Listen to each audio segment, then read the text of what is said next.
بسم الله الرحمن الرحيم الحمد لله رب العالمين والصلاة والسلام على أشرف الأنبياء والمرسلين سيدنا ونبينا محمد وعلى آله الطيبين الطاهرين اللهم صل على محمد وآل محمد.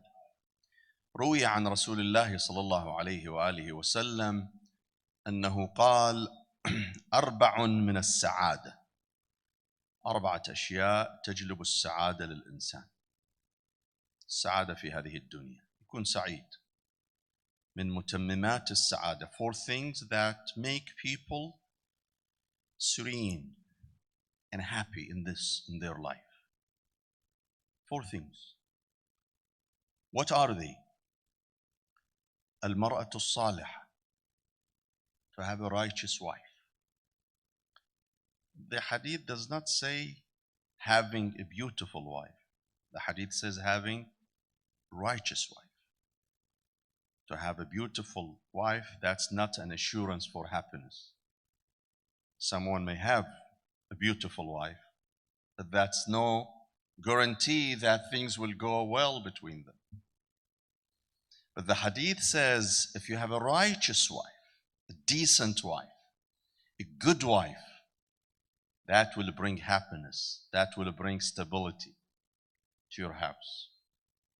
That's why we are always advised not to be fooled by physical appearance on both sides. On both sides.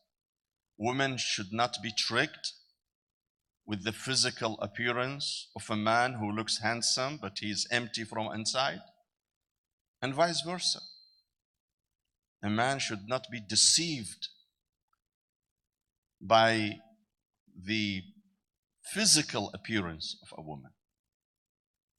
The Prophet ﷺ says, إِيَّاكُمْ وَخَضْرَاءُ الدِّمَنِ. Beware of the greenery in the dumpster.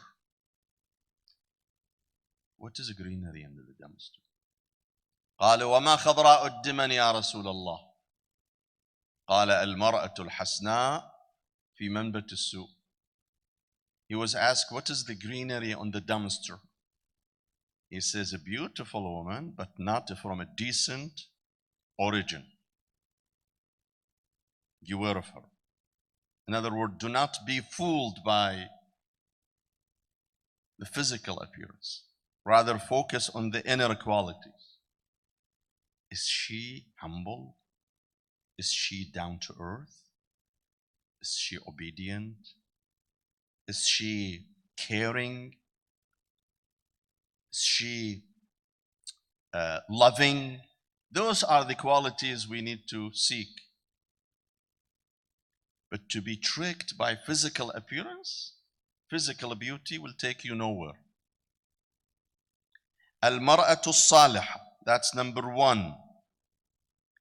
Things that bring happiness and stability to your life. Al-mar'atu as-salihah. Number 2, والمسكن الواسع. To have a comfortable house, to have a spacious house. Also that brings happiness and stability. Imagine if I have a big family, 7, 8 children, and I have only 1 bedroom or 2 bedrooms in my house. That will be extremely difficult. I need to have enough room for myself and for my children so they can feel comfortable at home. So having a spacious house is a good thing.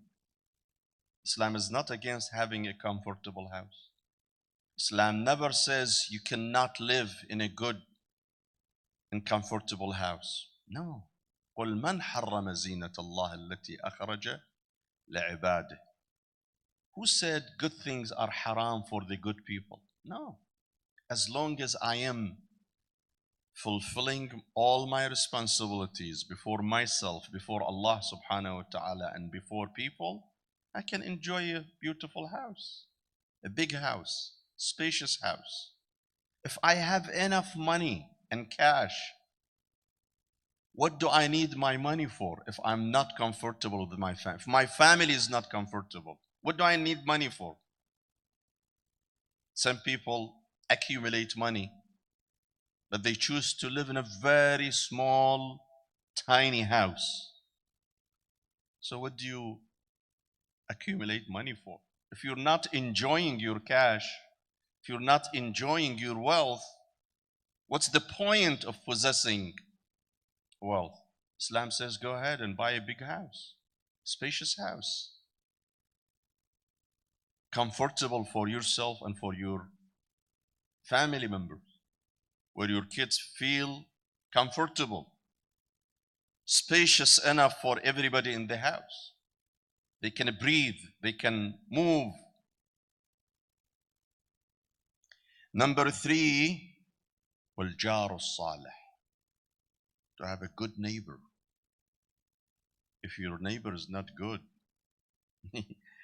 he may put you through misery. He may make your life miserable. That's why Islam says, take care of your neighbors. Don't bother them. Do not abuse them. Don't cause so much noise that they are disturbed. Don't spy on them. Don't be too nosy to know what is going on in their house. Sometimes you're stuck with a neighbor who is nosy, fuduli. He wants to know who came to your house. What did you cook today for dinner? What did you cook for lunch? And watching you 24/7 and basically making life miserable for you. When they turn the music, they turn it on the highest volume. Or sometimes they have a sahra at their backyard. They are so loud. Don't do this. Always watch your neighbors. Be respectful to them. Be accommodating. لَيْسَ مِنَّا, the Prophet says, he is not a true Muslim. مَنْ يَخْشَى جَارُهُ بَوَائِقَهُ.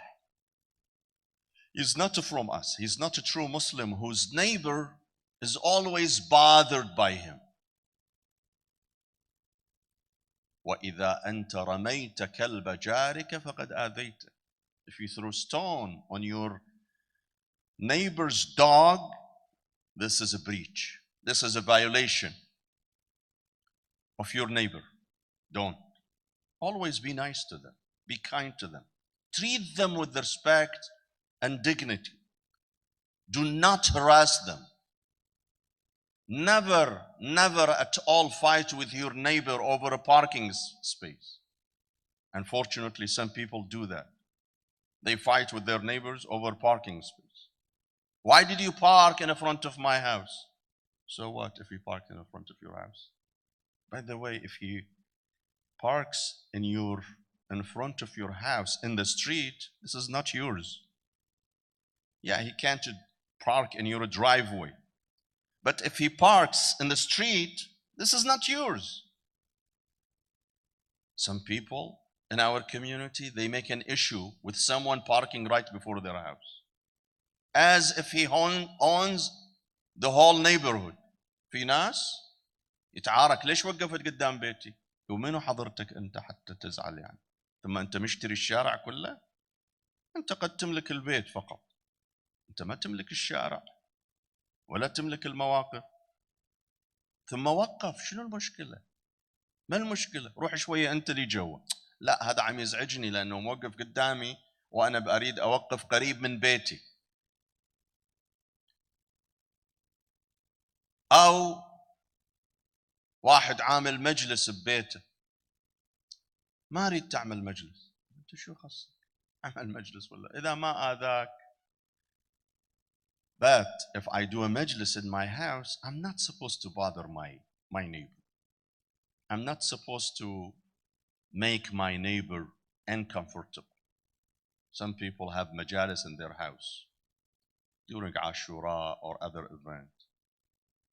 And when people come to their house to participate in the majlis, they block people's way. They block the neighbor's way. You cannot do this. You can't. You can have a majlis for yourself, but you cannot bother people. تنتهي حريتك حيث تبدأ حرية الآخرين. أنت حر في التصرف ما دام ما تأذي أحد. Yes, freedom has limit. You cannot infringe on other people's freedom because you are simply exercising your freedom. We need to let people have access to their homes when they enter. You cannot block their house because, well, I have a majlis, or I have isbu', or I have majlis aza at my house. So what? Always you need to watch how your neighbor feel.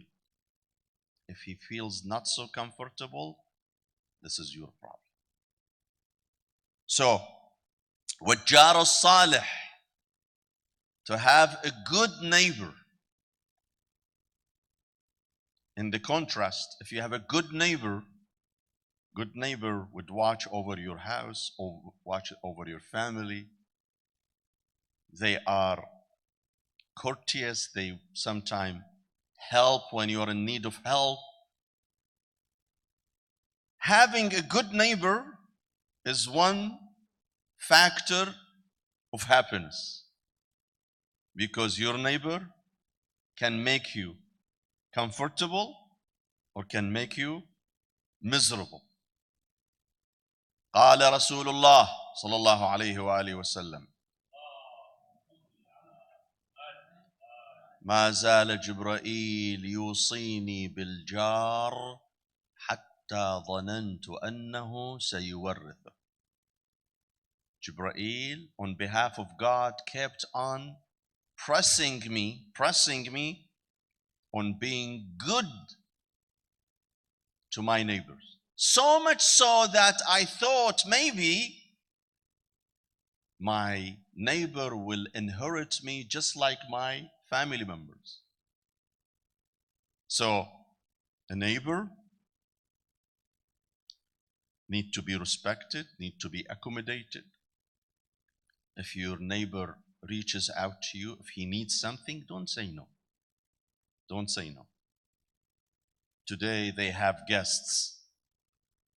They are short of, say, rice. They come to you, they tell you, you know what? We need some rice on emergency basis. Can you? Allah ahlan wa sahlan. Today we have guests. Can we use your driveway? Tell them, yeah, ahlan wa sahlan. Don't be bothered with doing them any good thing, any being kind to them.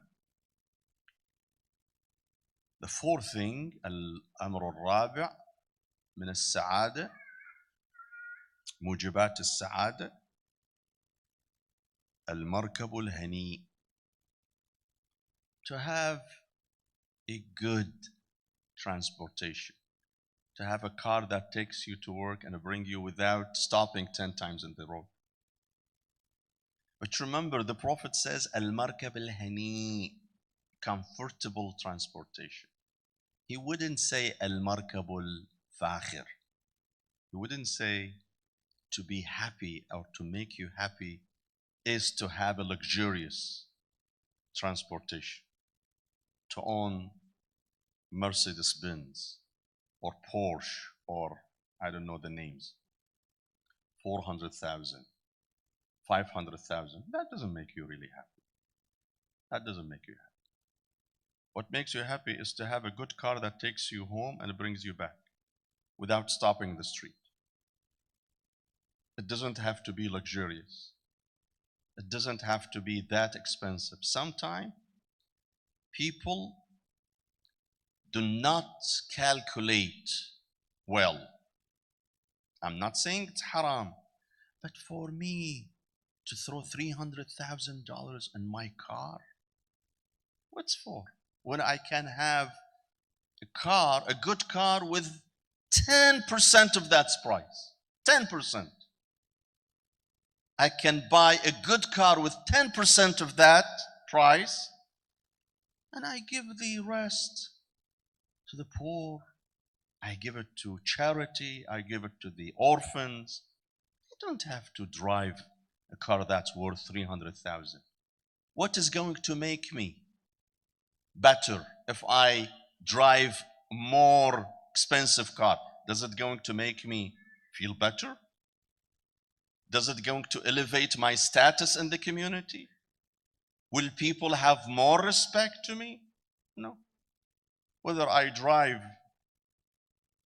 $10,000 car or 500,000, the community will see me through the same lenses. I am the same person.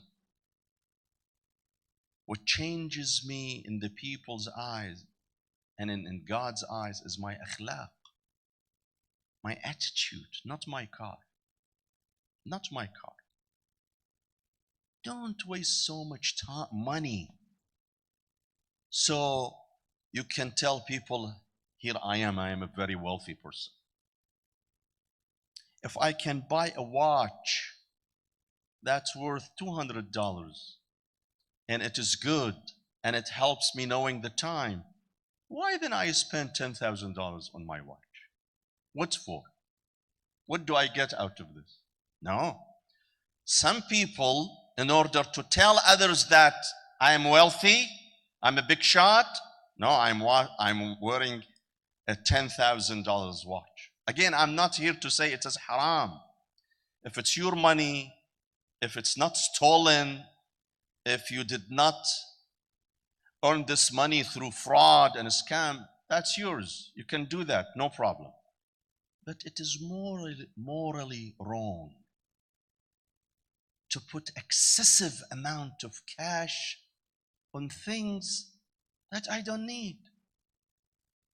In order for me to go home and enjoy my ride, I don't need $300,000. To watch my time, I don't need $10,000. I can use $300, $500 on my watch, $30,000 on my car, and invest the rest of my money in something that is good for the community, for the good of the community, for the good of the society. There are many people who are in need of the money I throw on things that are not so necessary. I can give part of it. You don't want to give, donate? Lend. Let people borrow your money. What's the big deal? Someone may borrow this money from you. He can open a business and then he returns the money to you. المشكلة بعض الناس يعيش في دائرة ضيقة، دائرة أنا بس يفكر بنفسه، سيارتي، بيتي، راحتي، ملابسي، ساعتي، أنا ما يخصني في الناس شو يصير فيهم أنا ما يهمني. في مشكلة في المجتمع أو لا أنا ما خصني، ما دام أنا مرتاح عم آكل منيح وأشرب منيح وأركب منيح، أنا خلص هذا همي في الدنيا. الإنسان هو عنصر، هو قطرة في محيط، هذا المحيط اسمه الإنسانية. وحسبك داء أن تبيت ببطنة. أمير المؤمنين يقول من أكبر الأمراض ليس السرطان وليس الإيدز وليس الأمراض الشائعة، من أكبر الأمراض عند الإنسان أن ينام شبعانا بطنه ممتلئة وجاره وحوله أناس يحنون إلى القد. ما عندهم قد يأكل. القد شو هو؟ القد هو اللحم النيء، كان العرب يجففوه بالشمس ويأكلوا. يعني هذا ما عنده إلى درجة حتى قد ما يقدر يأكل، خبز ما عنده يأكل. وحسبك داء أن تبيت ببطنة وحولك أكباد تحن إلى القد. It's a big sickness. It's a big illness to go to my bed at night with my stomach full, while there are people who cannot even afford some bread. This is sickness. This is a true sickness. It's called selfishness. It's called narcissism. When I love myself so much, every person in life loves himself. Don't get me wrong.